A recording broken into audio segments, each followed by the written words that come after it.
estamos aqui reunidos por nossa própria vontade, isso é muito importante. Agradecemos imensamente a Deus por termos escolhido estar aqui agora. Agradecemos, Pai, pelo dia de hoje, por todas as oportunidades que aconteceram na nossa vida, pelas tuas bênçãos. Agradecemos imensamente a todo o plano espiritual, os nossos amigos do plano espiritual que estão agora conosco, bem pertinho de nós, para nos ajudar a compreender a aula desta noite. Então, com muito carinho, com muita gratidão, nós dizemos ao nosso Pai, com todos nós, a oração que o nosso Mestre Jesus nos ensinou. Pai nosso que estais em toda parte, santificado é o teu nome, venha a nós, Senhor, o teu reino de amor, seja feita a tua vontade, Pai, assim na terra como nos céus. O pão nosso de cada dia nos dai hoje. Perdoa, Senhor, as nossas dívidas, assim como perdoamos os nossos devedores. Não nos deixes cair em tentação e livra-nos sempre de cometermos o mal. Que assim seja, graças a Deus e graças a Jesus. Você seja. Bom, no capítulo anterior nós falamos sobre a teoria da presciência. O que é teoria da presciência? Teoria do conhecimento, né? Do conhecer. Esse capítulo 17 é muito interessante porque ele vai falar das predições que estão contidas no Evangelho. Nós sabemos que a doutrina espírita trabalha a partir do momento que Jesus nasceu, né? Então, são os 4 evangelhos. Então, predições. O que vai acontecer? Nós vamos ler um texto que foi falado por Jesus em algum desses evangelhos, e vai haver algum comentário sobre o assunto. A qualquer momento, quem tiver dúvida, pode abrir o microfone e perguntar, ok? Então, vamos lá. Ninguém é profeta em sua terra. Esse item 1. Aí vamos ler uma passagem que está em Mateus. Tendo vindo à sua terra natal, Jesus os instruía nas sinagogas, de sorte que, tomados de espanto, eles diziam: de onde lhe vieram essa sabedoria e esses milagres? Não é o filho daquele carpinteiro? Então se chama Maria, sua mãe, e seus irmãos Tiago, José, Simão e Judas? Suas irmãs não se acham todas entre nós? De onde então lhe vêm todas essas coisas? E assim faziam dele objeto de escândalo no sentido de assombro, né? E Jesus respondeu para eles: um profeta só não é honrado em sua terra e na sua casa. E não fez lá muitos milagres devido à incredulidade deles. E Mateus registrou essa passagem.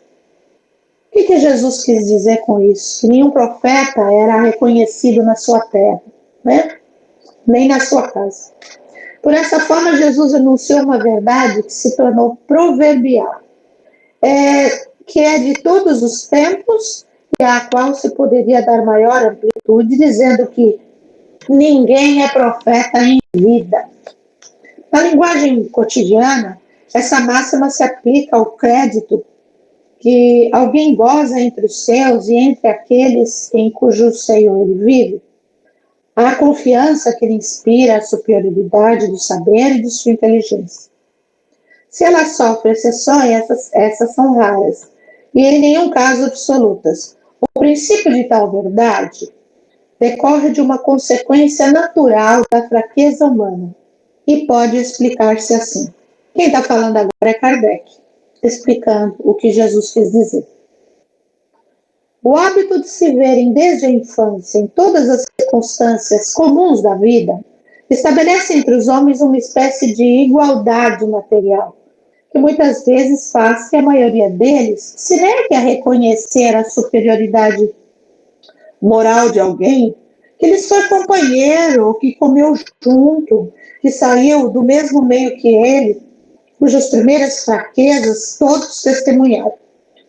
Sofre-lhes o orgulho, por se verem obrigados a reconhecer o ascendente, a superioridade do outro. Quem quer que se eleve acima do nível comum é sempre alvo do ciúme e da inveja. Os que se sentem incapazes de chegar à altura em que aquele se encontra, esforçam-se por rebaixá-lo, por meio da difamação, da maledicência, da calúnia. E tanto mais forte gritam, quanto menores eles forem, crendo que se engrandecem e o ofuscam pelo barulho que promovem. Tal foi e será a história da humanidade, enquanto os homens não houverem compreendido a sua natureza espiritual e alargado o seu horizonte moral.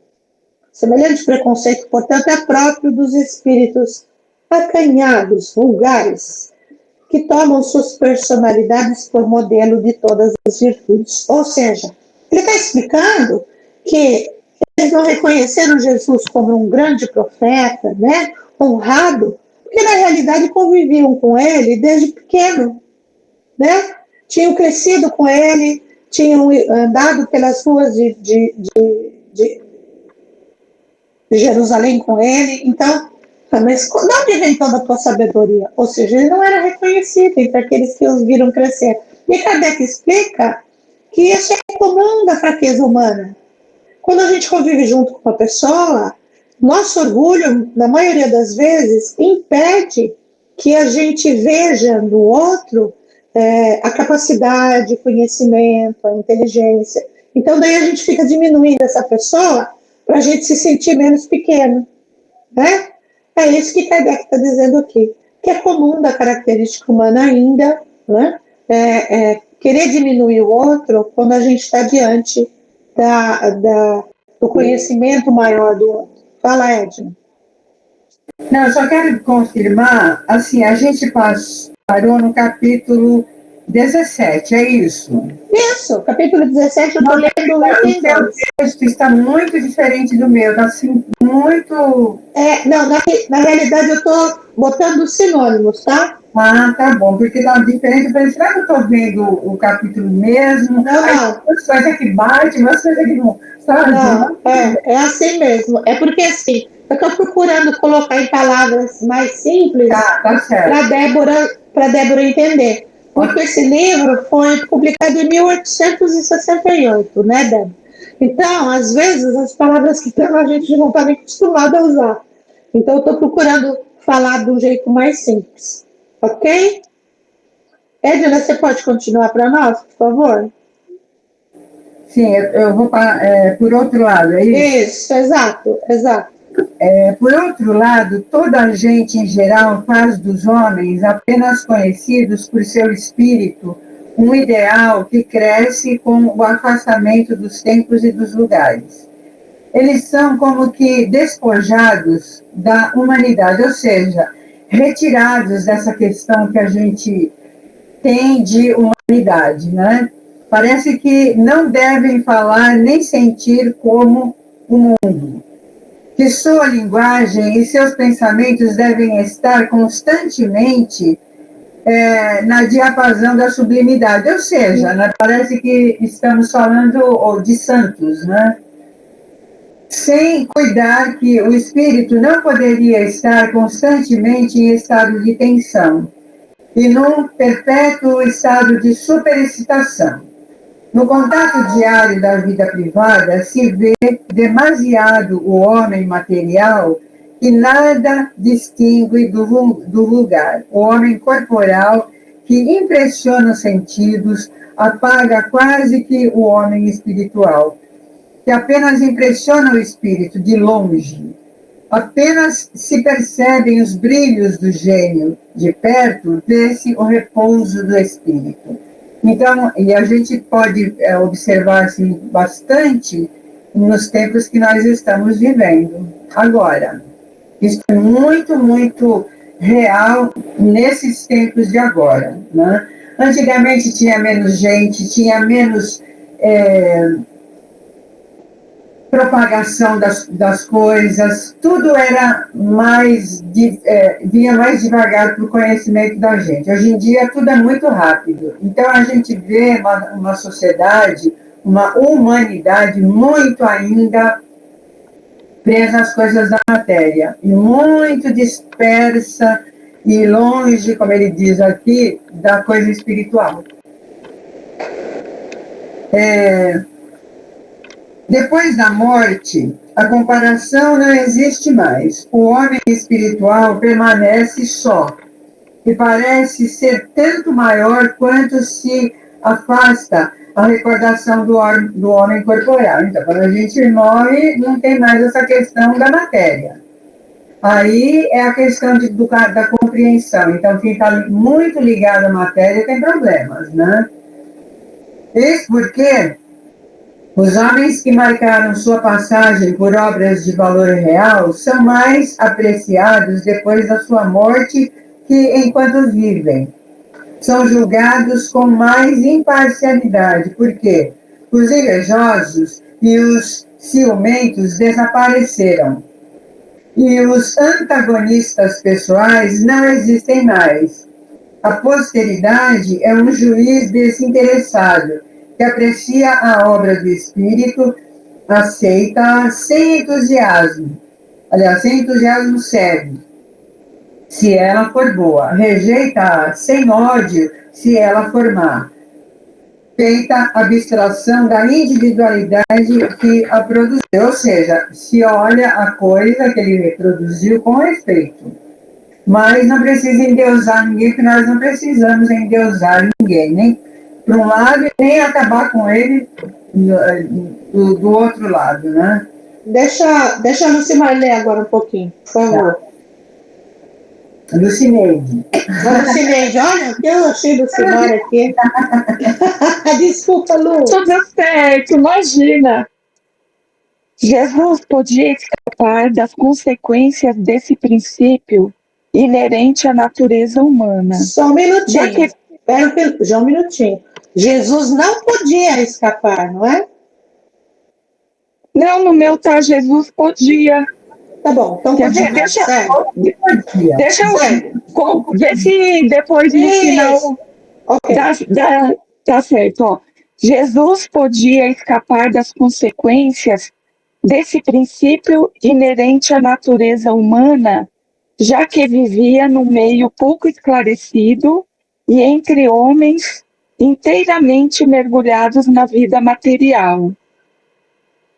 Seus compatriotas só viam nele o filho do carpinteiro, o irmão dos homens tão ignorantes quanto eles, e indagavam o que poderia tornar superior a ele e lhes dar o direito de censurá-los.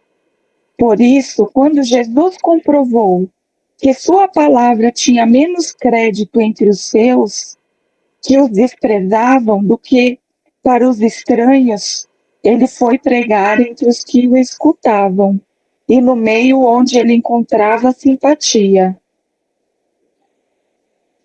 É, isso mesmo. E assim ele também dá lição para a gente, né, no Evangelho.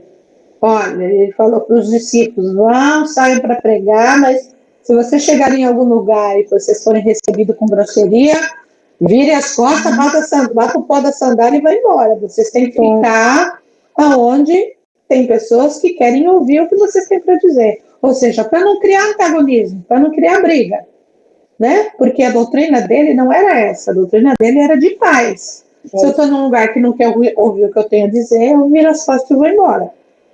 Pode continuar, Lu, termina o outro parágrafo. Tá. Pode-se fazer uma ideia de quais sentimentos seus parentes nutriam em relação a Jesus, pelo fato que seus próprios irmãos, acompanhados de sua mãe, vieram em uma reunião onde ele se encontrava para levá-lo, dizendo que ele tinha perdido o juízo. Assim, por um lado, os sacerdotes e os fariseus acusavam Jesus de agir pelo demônio.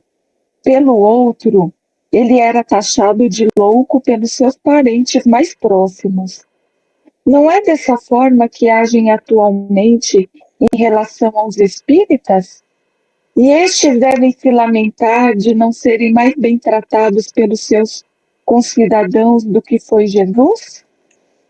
O que não tinha nada de espantoso há 2000 anos entre um povo ignorante é mais estranho no século XIX, entre as nações civilizadas. Então, na realidade, a gente podia botar século XXI, né? Porque já se passaram mais de 200 anos, né? Século XIX é quando ele escreveu o livro, nós estamos no século XXI. E ainda assim acontece, né? Muitas vezes nós somos, o primeiro lugar que a gente é incompreendido por escolher a doutrina, ou não importa, às vezes até qualquer outra fé, outra crença, é mesmo entre os nossos, entre as pessoas que gostam da gente. Não, tá enlouquecendo, tá virando biata, tá ficando maluca, né? Tá falando que o espírito é esquizofrênico, né? E ele fala, se aconteceu com Jesus lá, não é hoje que acontece a mesma coisa ainda? Ou seja, a humanidade ainda não aprendeu, né? Tudo bem, crianças? Podemos seguir? Vamos lá. Débora, podemos seguir? Bom, vamos falar agora sobre outra predição, né? Morte e paixão de Jesus. Aqui o item se refere na passagem em que ele cura um lunático. Lunático é um maluco, né? Então, depois de que ele curou esse cidadão, né, que estava enlouquecido, todos ficaram admirados do grande poder de Deus. E estando todos cheios de admiração pelo que Jesus fazia, disse ele a seus discípulos: guardai bem em vossos corações o que vos vou dizer. O Filho do Homem tem que ser entregue às mãos dos homens. Filho do homem, ele se referia a si mesmo. É que naquela época eram poucos os discípulos que entendiam o que ele falava, porque eram pessoas muito simples, ignorantes, né? Ele buscou no meio dos pescadores, pessoas humildes. Então, depois que ele fez assim, mais um milagre desse, né, mais uma demonstração, ele fala, olha, guarda bem nos seus corações, que eu vou dizer, o Filho do Homem tem que ser entregue às mãos dos homens. Eles, porém, não entendiam essa limpagem, que lhes era de tal modo oculta que nada compreendiam daquilo e temiam mesmo interrogá-lo a respeito. A grande maioria das vezes eles tinham vergonha de perguntar para Jesus: olha, não entendi o que você falou. Essa passagem está em Lucas. A partir de então, Jesus começou a revelar a seus discípulos que tinha de ir a Jerusalém, que aí tinha de sofrer muito da parte dos senadores, dos escribas e dos príncipes dos sacerdotes, que tinha que ser morto e que tinha que ressuscitar no terceiro dia. Outra passagem de Mateus. Outra passagem. Porque o que está acontecendo aqui? Nós estamos, Kardec está nos demonstrando passagens do Evangelho que deixam claro que Jesus estava predizendo o que ia acontecer com ele, morrer e ser lapidado, né? Estando na Galileia, disse-lhes Jesus: o Filho do Homem tem que ser entregue às mãos do homem, estes lhes darão a morte, e ele ressuscitará no terceiro dia, o que os afligiu extremamente. É outro item que está em Mateus capítulo 17. Ora, outra passagem. Indo Jesus a Jerusalém, chamou à parte seus 12 discípulos e lhes disse: vamos para Jerusalém, e o Filho do Homem será entregue aos príncipes dos sacerdotes e aos escribas, que o condenarão à morte, e o entregarão aos gentios, a fim de que o tratem com zombarias, o açoitem e o crucifiquem. E ele ressuscitará ao terceiro dia. Já está em Mateus capítulo 17. Por que a gente percebe? Alguém já percebeu que às vezes de um mesmo evangelista, vamos supor que nós estamos falando do Mateus, né? Então ele fala no capítulo 16, capítulo 17, capítulo 20, a mesma coisa, né? Porque o que o Mateus principalmente fazia, né? Ele escrevia as coisas conforme elas aconteciam no cotidiano de Jesus, né? Isso, Jesus, isso.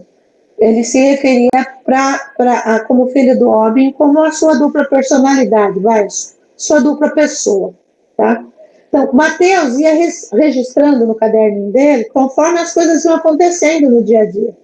Então, às vezes, em várias passagens, está escrito a mesma coisa. A primeira que eu li foi de Lucas, capítulo 9, né? Edna, lê para mim a 7 a 8, por favor.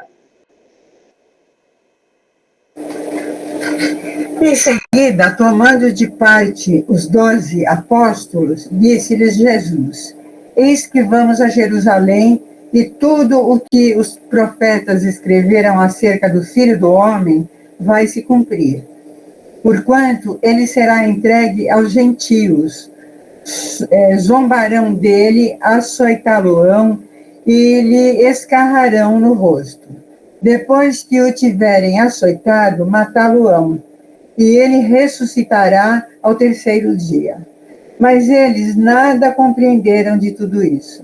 Aquela linguagem lhes era oculta e não entendiam o que ele lhes dizia.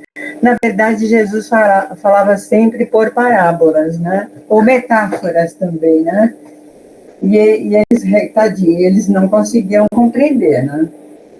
Ora, tendo concluído todos esses discursos, Jesus disse a seus discípulos: Sabeis que a Páscoa se fará daqui a 2 dias e que o Filho do Homem será entregue para ser crucificado.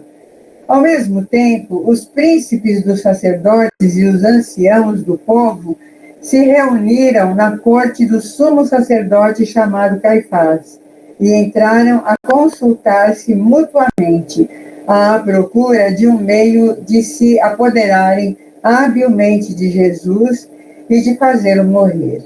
Diziam: é absolutamente necessário que não seja durante a festa, para que não se levante qualquer tumulto no seio do povo. Está em Mateus, capítulo 26, versículos de 1 a 5. No mesmo dia, alguns fariseus disseram-lhe: Vai-te, sai deste lugar, pois Herodes quer dar-te à morte. E ele respondeu: Ide dizer a essa raposa, ainda tenho que expulsar os demônios e restituir a saúde aos doentes, hoje e amanhã. E no terceiro dia serei consumado. Olha que loucura, né? Essa coisa dele falar, eu vi agora, né, essa questão do Filho do Homem, era o Daniel que falava. Tanto que quando ele se referia, ele falava na frente dos fariseus, o Filho do Homem, eles ficavam furiosos, porque era uma fala de uma... Denotava superioridade. Exatamente, de uma predição do Daniel, muito antes do dele, profeta Daniel, exatamente. Que o era o Filho do Homem. Ele se chamaria Filho do Homem e seria o Messias enviado por Deus para libertar o povo hebreu. Exatamente. Tudo bem? Bom, nesse item aqui a gente já viu, né? Morte e paixão de Jesus, que ele próprio, em várias passagens dos evangelhos, predisse a morte dele, né? E várias vezes, por sinal. Lucineide, você pode ler? Posso sim. Agora vamos entrar no item a perseguição dos apóstolos.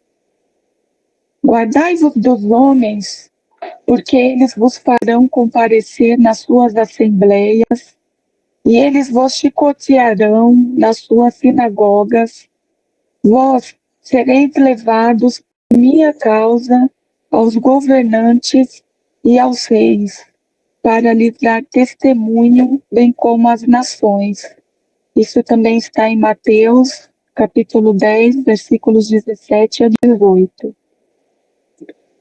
E aqui ele está dizendo, né, para os discípulos, né, para que eles se guardem, porque eles Essas irão passagens passar por todas todas, essas. isso, ele avisa eles. Eles vos expulsarão da sinagoga, e tempo virá no qual aquele que vos fará morrer crerá estar fazendo uma coisa agradável a Deus. Eles vos tratarão dessa maneira, porque não conhecem nem meu Pai nem a mim. Ora, eu vos digo essas coisas a fim de que, quando o tempo vier, vós vos lembrareis do que eu vos disse. Isso está em João, capítulo 16, versículo 1 a 4. Sereis traídos e entregues aos magistrados pelos vossos pais e vossas mães, pelos vossos irmãos, pelos vossos parentes, pelos vossos amigos, e se fará morrer vários entre vós, e sereis odiados por todo mundo por causa de meu nome. Entretanto, não se perderá um cabelo de vossa cabeça.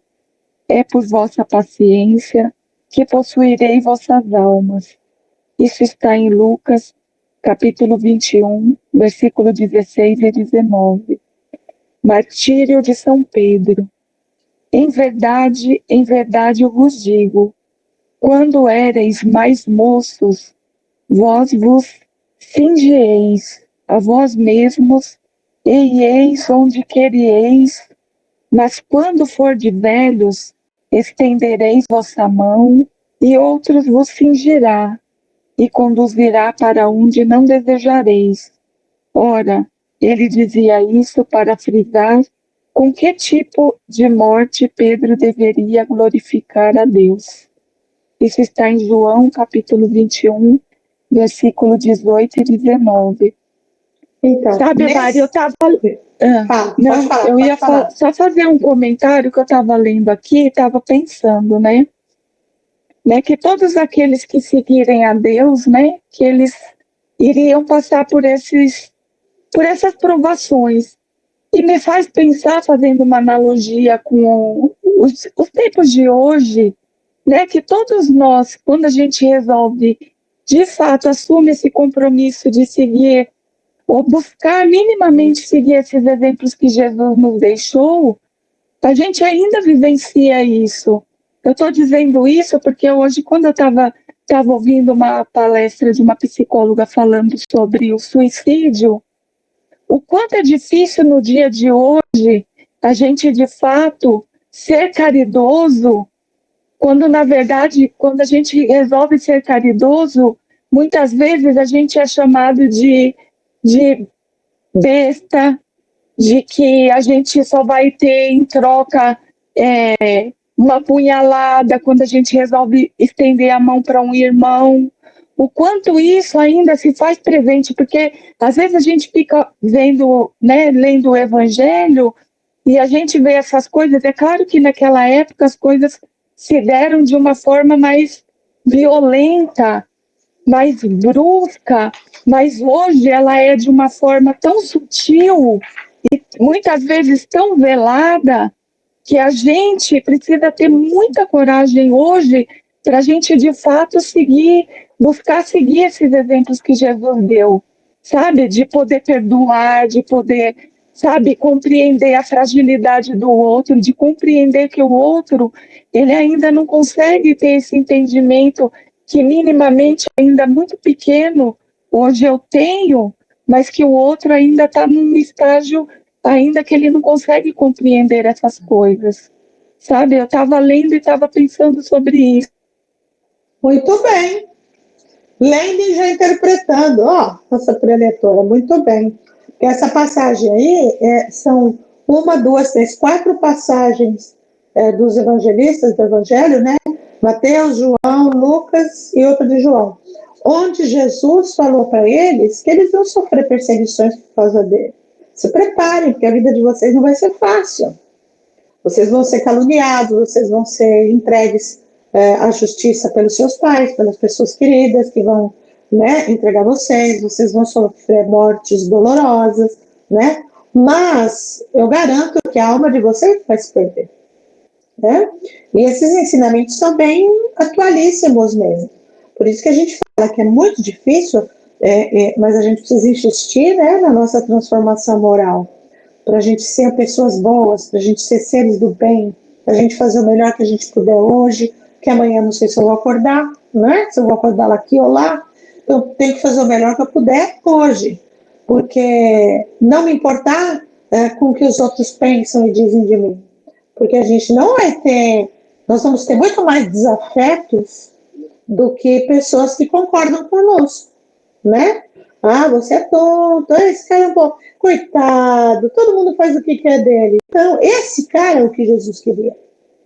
Aquele que é bom, que divide a comida dele, que divide a roupa dele, aquele que tem sempre uma palavra de estímulo, como a Lucineide fez. Esse é o cara que Jesus procurava, né? O pessoal só não entendeu na época, né? Porque Jesus falava difícil. Hoje, vamos lá, tudo bem? Vamos ler mais um pedacinho? Agora vamos falar sobre cidades impenitentes. Penitente é aquele que se curva a uma orientação, a uma penitência, né? E impenitente é aquele que não faz. Então aqui ele vai começar a falar, aqui ele fala das cidades que não ouviram, entrou por um ouvido e saiu pelo outro, as orientações dele, né? Começou então a censurar as cidades onde fizera muitos milagres, por não terem feito penitência. Ai de ti, Corazim, ai de ti, Betsaida, porque se os milagres que foram feitos dentro de vocês tivessem sido feitos em Tiro e em Sidom, são outras cidades, né? Há muito tempo que elas teriam feito penitência com saco e cinzas. Era uma maneira de se fazer penitência na época. Nem vou explicar porque não há necessidade. Declaro-vos por isso que, no dia do juízo, Tiro e Sidom serão tratadas menos rigorosamente do que vós. E tu, Cafarnaum, outra cidade, elevar-te-á sempre até os céus? Serás abaixada até o fundo do inferno, porque se os milagres que foram feitos dentro de ti houvessem sido feitos em Sodoma, esta ainda talvez existisse até hoje. Declaro-te por isso que, no dia do julgamento, a cidade de Sodoma será tratada menos rigorosamente do que tu. Está em Mateus, capítulo 11, versículo 20 a 24. Então, ele fala inclusive da cidade de Sodoma, que era considerada uma cidade perdida por causa da baixa moral que existia ali, né? Então, fala, Corazim, Betsaida, Cafarnaum, vocês todos ouviram o que eu tinha para dizer, e nenhuma guardou penitência, ou seja, nenhuma reconheceu a importância daquilo que eu estava dizendo. Tudo bem, deixa estar. Vai chegar o dia do juízo e vocês vão responder por isso, né? Ainda jogou uma praguinha neles. Tudo bem? Quer falar alguma coisa, Edna? Não, tô achando. Foi praga, não, Mari, a consequência. Eu acho engraçado. Eles entenderam tudo errado. Deus. Outro dia eu estava conversando até com o Orivan, meu marido. Pô, mas por que Jesus falava tão difícil, caramba? É lógico, a gente hoje, com a ajuda dos universitários, nós conseguimos entender o que ele queria dizer. Mas nós estamos aqui, ó, estudando. Exatamente. Você imagina lá atrás, há mais de dois milênios. Então, mas veja só, os ele não podia falar não entendia? Ele não podia falar que nem eu falei, vocês ouviram o que eu tinha para dizer, não deram bola, né? Ai de vocês, tá? Vocês vão arder no mar do inferno, todo mundo, pronto. Sim. É mais ou menos isso, né? Então, mas eles não entendiam nada, e eles deveriam entender, porque eles estudavam o tempo todo, como eles estudam até hoje eles não entenderam um monte de coisa. Sim. Posso falar uma coisa que eu lembrei? Pode falar, Débora. A respeito disso, eu acompanhei aquela série The Chosen, né? Maravilhosa. Sim. E aí eu lembro exatamente de uma parte que Maria fala para Jesus: por que que você não fala com eles mais diretamente, assim, isso é isso, aquilo é aquilo? E aí eu não lembro o que ele respondeu para ela, mas eu lembro dela dando esse conselho para ele e ele não querendo fazer, assim. Ele falou, ele não entende, porque ela encontrou com ele na série, nesse capítulo, né? Uhum. E ele estava tipo assim, ele estava com a cova cheia já. Né? Porque ele falava, eles não entendem o que eu estou falando. Eu já disse, mas você já falou com todas as letras o que vai acontecer? Já falei. Ele falou, não, seja mais claro, você fala muito difícil, porque ele fazia ele virava até os olhinhos, tinha hora, né? Ai, meu Deus, eles não entenderam de novo, né? Mas eu não sei por que ele não quis dizer a época, acho que é porque era para ser assim, né? Lê, Edna, para nós, ruína do templo e de Jerusalém. Aqui é outra predição que Jesus fala no Evangelho. Quando Jesus saiu do templo para ir embora, seus discípulos se acercaram dele para lhe fazer notar a estrutura e a grandeza daquele edifício. Ele, porém, lhes disse: vedes todas essas construções? Digo-vos em verdade que serão de tal maneira destruídas que não ficará pedra sobre pedra. Está em Mateus capítulo 24, versículos 1 e 2. Em seguida, tendo chegado perto de Jerusalém, contemplando a cidade, ele chorou por ela, dizendo: se ao menos neste dia que ainda te é concedido, reconhecesses aquele que te pode proporcionar paz. Mas agora, tudo isto se acha oculto aos teus olhos. Tempo virá, pois, para ti, em que teus inimigos te cercarão de trincheiras, te encerrarão e apertarão de todos os lados, em que te deitarão por terra. A ti e aos teus filhos que estão dentro de ti, e não te deixarão pedra sobre pedra, porque não reconheceste o tempo em que Deus te visitou. Está em Lucas capítulo 19, versículos 41 a 44. Entretanto, é preciso que eu continue a andar hoje e amanhã, e o dia seguinte, porquanto necessário é que nenhum profeta morra fora de Jerusalém. Jerusalém, Jerusalém, que matas os profetas e apedrejas os que te são enviados. Quantas vezes eu quis reunir teus filhos, como uma galinha que reúne sob as asas seus pintinhos, e não o quiseste. Aproxima-se o tempo em que vossa casa ficará deserta. Ora, em verdade vos digo que, doravante, não me tornareis a ver, até que digais: bendito seja o que vem em nome do Senhor. Lucas, capítulo 13, versículos 33 a 35. Quando virdes um exército cercando Jerusalém, sabei que está próxima a sua destruição. Fujam para as montanhas os que estiverem na Judéia. Retirem-se os que estiverem dentro dela, e não entrem os que estiverem na região circunvizinha. Porquanto esses dias serão os da vingança, a fim de que se cumpra tudo o que está nas Escrituras.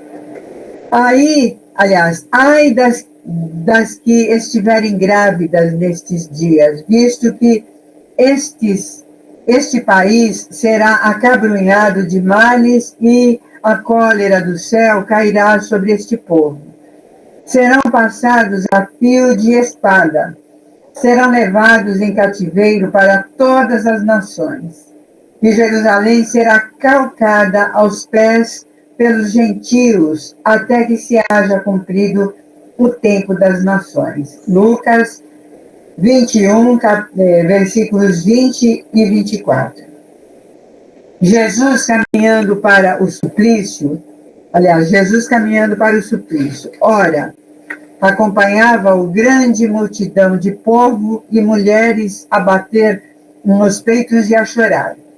Jesus, então, voltando-se, disse: filhas de Jerusalém, não choreis por mim, Chorai antes por vós mesmas e pelos vossos filhos, porquanto virá o tempo em que se dirá: ditosas as estéreis, as entranhas que não geraram filhos e os seios que não amamentaram. Todos se porão a dizer às montanhas: cai sobre nós, e as colinas cobri-nos, pois se tratam deste modo o lenho verde. Como será tratado o lenho seco? Lucas capítulo 23, versículo 27 a 31. Deixa eu ler, deixa eu ler. Tá. Então, todas essas passagens, Jesus está falando do templo, né? Que é o templo que era um monumento de grandeza e de riqueza, da destruição dele, da destruição de Jerusalém, da captura de novo do povo hebreu, né? Ficar subordinado a uma outra nação, não é? A faculdade de pressentir as coisas futuras é um dos atributos da alma e se aplica pela teoria da presciência. Jesus a possuía, como todos os outros, só que num grau eminente. Pôde, portanto, prever os acontecimentos que se seguiriam à sua morte, sem que nesse fato haja qualquer coisa de sobrenatural, pois que o vemos reproduzir-se aos nossos olhos nas mais vulgares condições. Não é raro que indivíduos anunciem com precisão o instante em que morrerão. É que a alma deles, no estado de desprendimento, está como o homem da montanha. Ele abarca a estrada a ser percorrida e se lhe vê o termo. Com Jesus, esse fato havia de dar-se em um grau muito maior, considerando-se que, tendo ele conhecimento da missão que vinha desempenhar, sabia que a morte no suplício forçosamente seria a sua consequência. A visão espiritual permanente dele, assim como a penetração do pensamento, haviam de mostrar-lhe as circunstâncias e a época fatal. Pela mesma razão, podia prever a ruína do templo, a de Jerusalém, as desgraças que se iam abater sobre seus habitantes e a dispersão dos judeus. Nada mais é do que a faculdade da presciência, de antever o futuro, né? De prever o futuro. E é lógico, todos nós temos essa faculdade, uns em maior, outros em menor grau desenvolvido. Mas Jesus, na sua época, tinha ela em altíssima qualidade, né? Por isso que ele sabia, ele conseguia saber soube até o jeito que ele ia morrer, né? E hoje em dia a gente tem, às vezes, muitas pessoas que são capazes de dizer isso, né? Como se em desprendimento durante o sono a pessoa conseguisse entrar em contato com a espiritualidade, né? O que é interessante é quando ele fala aqui: a faculdade de pressentir as coisas futuras é um dos atributos da alma. A alma é o espírito encarnado. Então ele está dizendo que é um atributo de todas as almas. Não era só dele. Todas têm. E a gente desenvolve isso através de mecanismos de reforma moral, de estudo, etc, um monte de outras coisas. Tudo bem? Alguém quer falar alguma coisa, Edna? Eu quero dizer o seguinte. Primeiro, que a gente, assim, as coisas que Jesus falou foram traduzidas da maneira como as pessoas pensavam naquele tempo. Então, elas compreendiam. Essa coisa, eu não acredito que Jesus falasse dessa maneira. Segundo, Jesus, ele fazia antes de falar. Então, ele esperava que quando ele tinha feito, a pessoa tivesse observado, não precisava explicar nada, porque ele tinha feito.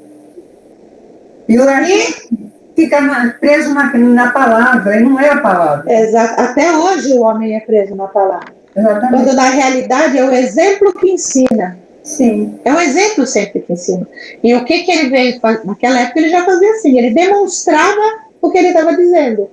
só que as pessoas, eles queriam entender o que ele queria dizer, e não prestavam atenção no que ele estava fazendo. Exatamente. Por isso, nessa série, muitas vezes ele faz alusão, mas vocês não viram o que eu fiz lá atrás? Vocês não entenderam? Para vocês, o que foi que vocês compreenderam daquilo que aconteceu? Né? Na série fala assim. Eu só não gostei dessa série, ainda não terminou, ainda tem a última temporada. Quando ele destrói o templo de Jesus, não fez aquilo, gente. Na realidade, eu acho que não, também. Ele não entrou lá e derrubou aquele porque senão ele não seria Jesus, tá? Não, ele pode ter tido um arrobo de desespero, de raiva, que sabe. Mas ele não ia chicotear ninguém, como ele apareceu lá. A série foi fiel. A série foi fiel às escrituras. Sim. Que as pessoas escrevem do jeito que elas entendem. Exatamente, mas eu também não acredito que ele tenha sido tão agressivo daquele jeito. Ele pode ter gritado, ele pode ter sapateado, ele pode ter ameaçado, né? Tudo isso. Mas eu não acredito que ele pegou um chicote e tchum. Tem um livro que chama-se O Sublime Peregrino. É muito bom, de Ramatiz. Do Ramatiz. Ele fala essa cena, ele mostra essa cena, ele descreve toda essa cena. Não tem nada a ver com aquilo lá que eles colocaram na TV, né? Que eu fiquei revoltada. Eu falei, não, nem só na TV, entendeu?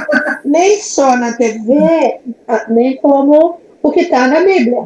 A expulsão, o título é assim, a expulsão dos vendilhões do templo.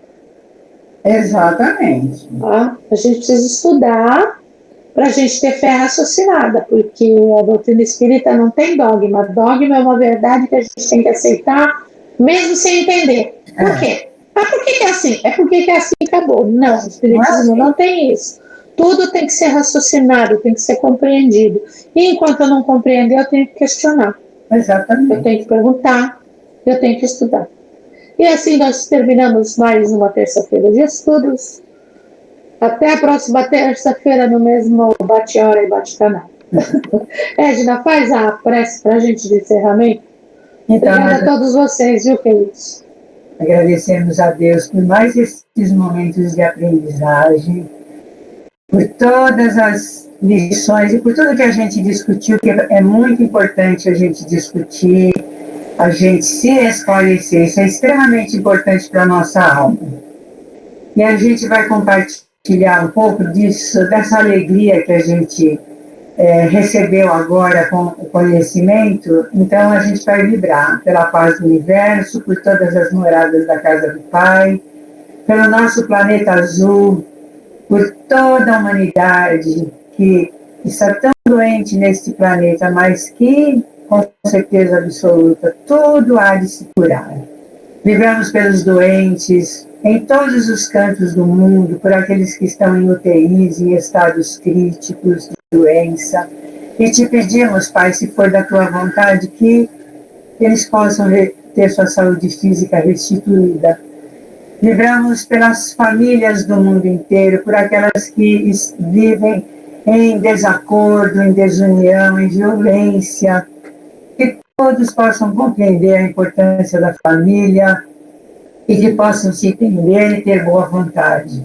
Vibramos pela nossa família, agradecendo aos nossos pais que nos fizeram receber. Vibramos por todos aqueles que nos cercam, que a gente encontra na rua às vezes, que a gente perceba que nós precisamos realizar as ações de acordo com os ensinamentos de Jesus na nossa vida.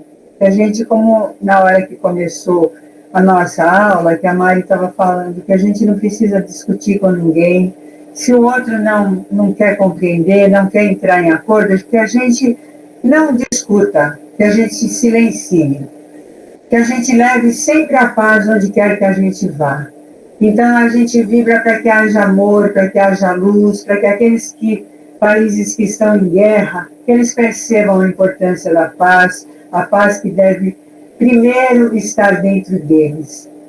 Desejamos de todo o nosso coração que as guerras terminem e que a paz envolva todo este planeta.